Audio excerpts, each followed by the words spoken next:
নমস্কার। যাত্রা জগতের দয়া করে লৌহ পুরুষ যুগবতার শ্রী শ্রী রামচন্দ্রের চরণে সর্বপ্রতি প্রণাম জানিয়ে শুধু দর্শক মন্ডলীকে আগামী 1432 বঙ্গাব্দের শুভ নববর্ষের আগাম প্রীতি ও শুভেচ্ছা জানিয়ে পরিবেশন করতে চলেছি ডক্টর তাপস কুমার রচিত এক সামাজিক বার্তাপালা সংসার সর্বত্র বিষাক্ত না। পরিচালনায় বনগ্রাম যাত্রা কমিটি, মঞ্চসজ্জায় সমীর ডেকোরেটার্স বনগ্রাম, প্রেস হাউস জয় গুরুনাথ মন্দির দুর্গাপুর, চরিত্র রূপায়ণে পতিত পাবন পাকড়া সিং সৈয়দ চন্দ্র মন্ডল, পাগলু এবং টাইগার পবিত্র মন্ডল, আদর্শ চৌধুরী, যুধিষ্ঠির মন্ডল, বিবেক চৌধুরী, শ্যামল মন্ডল, সনাতন সামন্ত, অমল চন্দ্র চন্দন সামন্ত, সন্তোষ কুমার মন্ডল, শ্রীরাম বাউরি, প্রণাম মন্ডল, কেবলা বিক্রম মন্ডল, উজ্জ্বল প্রধান মন্ডল, মদনা আকাশ মন্ডল, রজত চৌধুরী, সুনীল মন্ডল, গঙ্গা চামেলি চ্যাটার্জি, চেতনা মিঠু ভট্টাচার্য, চামেলি সীমা ভদ্র, দিলরূপা ও ঝুমুর চরিত্রে পায়েল ব্যানার্জি। শুরু করতে চলেছি জীবন খাতায় হিসেব মেলে না, জোর হয়েছে ভাব, শান্তির স্বর্গে ছবল মেরেছে, সংসার সুন্দরকে বিষাক্ত না।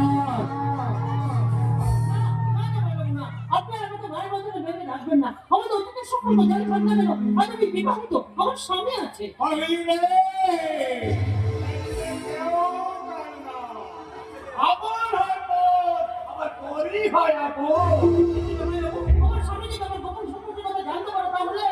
আমাদের এতদিনের মধুর ভালোবাসাকে তুমি ব্যক্ত করতে পারবে না? পারিনি বলেই তো আপনার কাছে বারবার আমি ছুটে এসেছি। আমার স্বামী অসুস্থতার খবর পেয়ে আমি এক কাপড়ে আপনার সঙ্গে চলে এসেছি।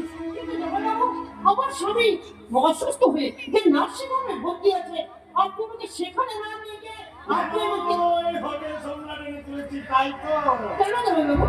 আসলে তোমার স্বামী আমি নিজেই তাকে আমার একটা বিশেষ কাজের জন্য বাইরে পাঠিয়েছি। আসল শক্তিটাকে চাপা দেব বলে। তোমার দিনে আজকাল আমাদের এই সন্দেহটা নিয়ে তাই সন্দেহটা তার কাছে শক্তি হয়ে না ওঠে। সেই জন্য এত দূরে কৌশল করে টেনে এনেছেন, তাই না জামাই বাবু? হ্যাঁ ডার্লিং, হ্যাঁ জামাই বাবু, এখানে দোলকায় পা দিয়ে আপনি কি করে চলবেন বলুন তো জামাই বাবু? যতদিন পারবো আমি তো নৌকায় পা দিয়ে আমার জীবনে করে পারবো। যদি দেখি কোনো একটা নৌকা টালমাটা হবে আর মন সমুদ্রে এখন আমি সেই নৌকাকে কমিয়ে দিয়ে এই নৌকায় চলে বসবো। আমি আছি জামাই বাবু।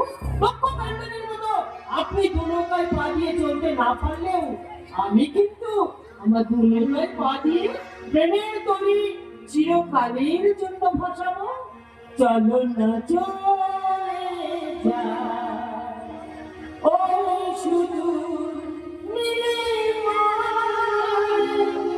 রাম ধনু উঠে ওই আকাশের গঙ্গা। চলো না চলে যা ওই শুধু রাম ধনু উঠে ওই আকাশের গঙ্গা। চলো না চলে যা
বছর পর তার আগে তোর ওই ব্যভিচারে নৌকা সর্বনাশ সাগরে ডুবতে চলেছে শয়তানে।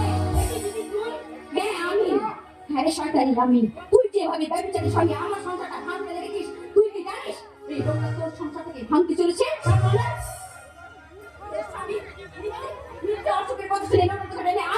আসলে এই লোকটা তোর স্বামীকে মৃত্যুর পথে ফেলে দিয়েছে। না, মিথ্যে কথা নয়, তোমার সব প্রকৃতির কথা আমি জানতে পেরে গেছি। তোর স্বামীকে মুম্বাই বিজনেস বামানা করে নিয়ে গেল। তোর স্বামী কিন্তু মুম্বাই পৌঁছতে পারবে না, কারণ তোর স্বামী রতন যে ট্রেনের কামরায় আছে সেই কামরায় ফিট করে রেখেছে এই শয়তানের টাইম বম।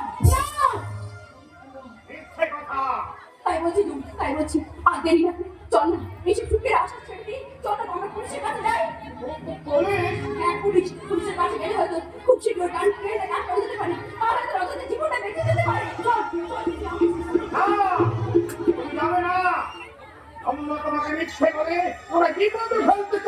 গঙ্গার বিপদ নয়, পতিত পাবন পাকরাশি বিপদ হবে তোমার। কোনটা ফাটালেও বিপদ আর না ফাটালেও বিপদ। চলে আয় গঙ্গা। আমার নাম তোমরা যাবে না বলছি, প্রথম যাবে না। তবে শয়তানে আমি তোমাকে মেরে ফেলে চলে যাব।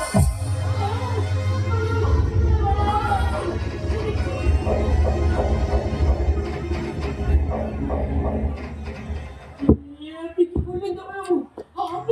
আপনি দিদিকে মেরে ফেললেন। আমার কামাস ভাই আমার জীবনটাকে ছাড়খাড় করে লাগে। আমি ভগবানকে নিষ্ক্রিয় করে দিলাম। কিন্তু আমার স্বামী লাইফের হাতে ছেড়ে দিলাম। যদি রাজত কোনোভাবে ফিরে আসে তাহলে তুমি তা, আর যদি না ফিরে আসে তাহলে তুমি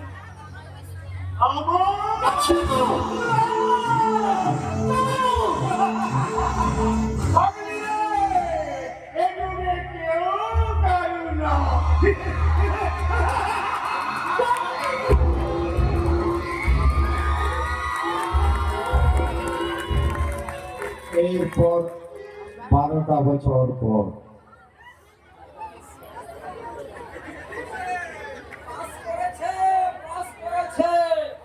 আমার বোন উচ্চ মাধ্যমিক পরীক্ষায় একেবারে ফার্স্ট ডিভিশনে পাস করেছে। আমি সালা 4 ক্লাস কারণ যে কিনা কলেজে গিয়ে কলম ভেঙে ফেলে, তার বোন কিনা উচ্চ মাধ্যমিক পরীক্ষায় একেবারে কি হলো বড়দা, তুমি কাজে না গিয়ে বাড়ি ফিরে এলে কেন? এমন আনন্দের দিনে কারো কি কাজে যেতে মন চাই রে হতভাগী? আনন্দ দিন মানে? আজকে তোর পরীক্ষার রেজাল্ট বেরিয়েছে রে। রেজাল্ট? হ্যাঁ রে, কাজে যেতে যেতে শুনলাম পাড়ার সবাই বলাবলি করছে সনাতন সামন্তর বোন নাকি উচ্চ মাধ্যমিক পরীক্ষায় একেবারে ফার্স্ট ডিভিশনে পাস করেছে। সত্যি? তাই খবরটা শুনেই আমি আনন্দে আত্মহারা হয়ে ছুটতে এলাম তোকে খবরটা জানাতে। তবে তোমার আশীর্বাদ, থাকুন থাক, তোমার আশীর্বাদ না পেলে আমি কোনোদিন ভালো রেজাল্ট করতে পারতাম না বড়দা। আমার আশীর্বাদ নয় রে বোন, এটা তোর অক্লান্ত পরিশ্রমের ফল।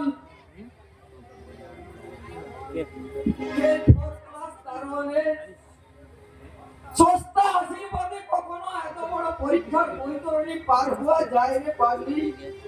এত তোর অক্লান্ত পরিশ্রমের ফল। অক্লান্ত পরিশ্রম। আরে তোর মনে নেই সারাদিন কাজের ঝামেলায় যখন তুই পড়াশোনার কোনো সময় পেতিস না তখন কত কষ্ট করে কত রাত জেগে তুই পড়াশোনা করতিস। কষ্ট তো তুমিও কিছু কম করনি বড়দা। কষ্ট নয় রে বোন, কষ্ট নয়। এ তো আমি স্বপ্ন পূরণের আশায় আকুল হয়ে থাকতাম। স্বপ্ন পূরণ? আরে বোন, মানুষ করার জন্য আমার শত ইচ্ছে থাকলেও আমি যে পড়াশোনা করার কোনো সময় পেতাম না রে। তাই তো তোদেরকে দেখলে আমার মনে হয় আমার মধ্য দিয়ে আমার স্বপ্নগুলো তোদের মধ্যে দিয়ে একটু একটু করে পূর্ণ হচ্ছে। বড়দা, আর বলছি রে বোন, आज काटते जाओ आज তোকে শুধু এখানে থেমে থাকলে হবে না, তোকে আরো অনেক অনেক দূর পর্যন্ত পড়াশোনা করতে হবে। আর ওই চন্দনটাকেও আমি বলে দেবো, বলে হতভাগা, তোকে শুধু ওই ক্লাবের ফাংশনে গান গেয়ে হাততালি তুললে চলবে না। আমার স্বপ্ন পূরণ করতে তোকে যে কলকাতায় গিয়ে টিভির পর্দায় গান গাইতে হবে।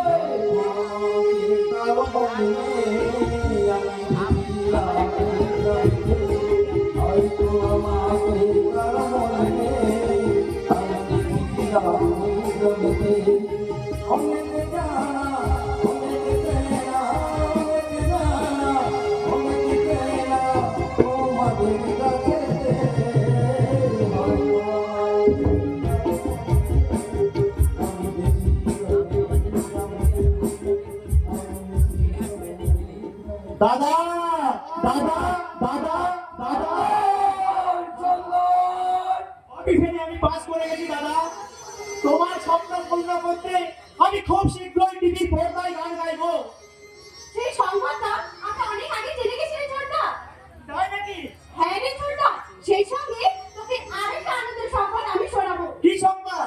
আমি উচ্চ মাধ্যমিক পরীক্ষায় ফার্স্ট ডিভিশনে পাস করে গেছি। সত্যি বলছিস? হ্যাঁ রে ছোটদা, সত্যি সত্যি সত্যি।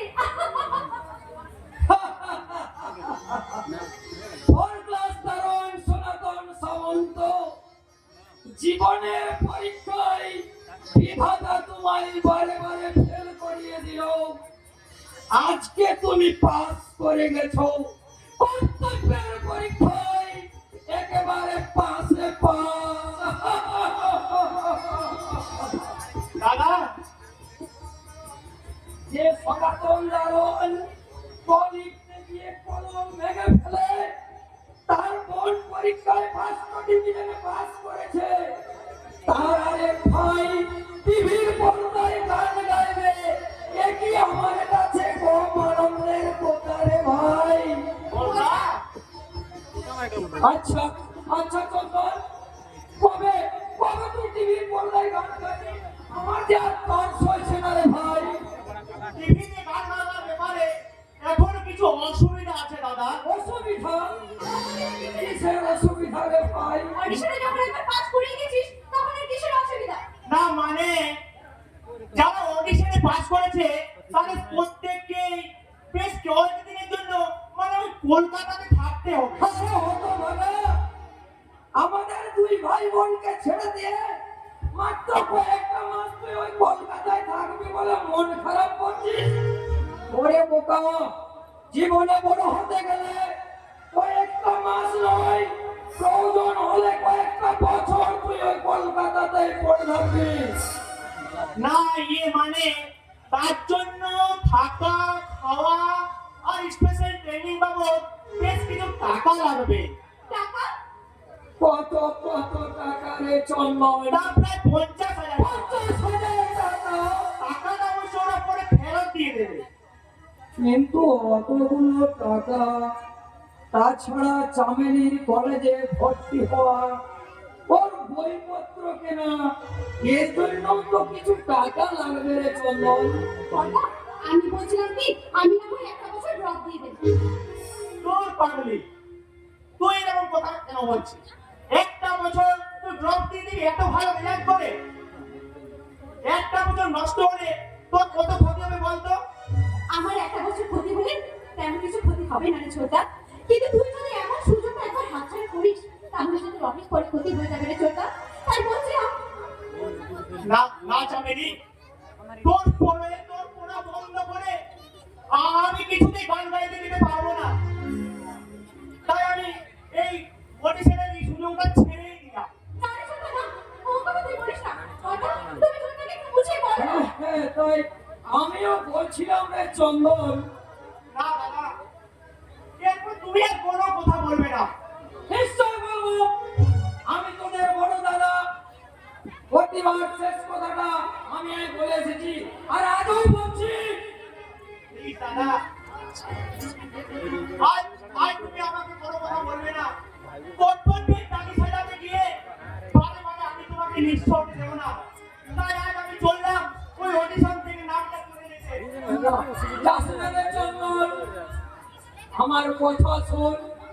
না দাদা, আজ কোনো কথা আমি বলবো না। শুনতে পাবো না। আমি দাদা, কে তুমি কি করলে দাদা? ছোটের গায়ে তুমি হাত তুললে। আমি কি করলাম? সত্যি তো, হ্যাঁ, আমি চন্দনকে মারলাম। যে হাত দিয়ে এতদিন আমি ওকে এত আদর করে এসেছি, সেই হাত দিয়ে আমি ওকে না না না, আমি যে মহা ভুল করেছি। বর্দা, ওরে চন্দন, তোর খুব লেগেছে তাই না রে ভাই? লাগবেই তো। আমার এই শক্ত হাত পাঠিয়ে তোকে যে নির্মম ভাবে আমি চড় মেরেছি, তুইও আমায় মার চন্দন। এই দু হাত দিয়ে তুই আমায় যত খুশি মার।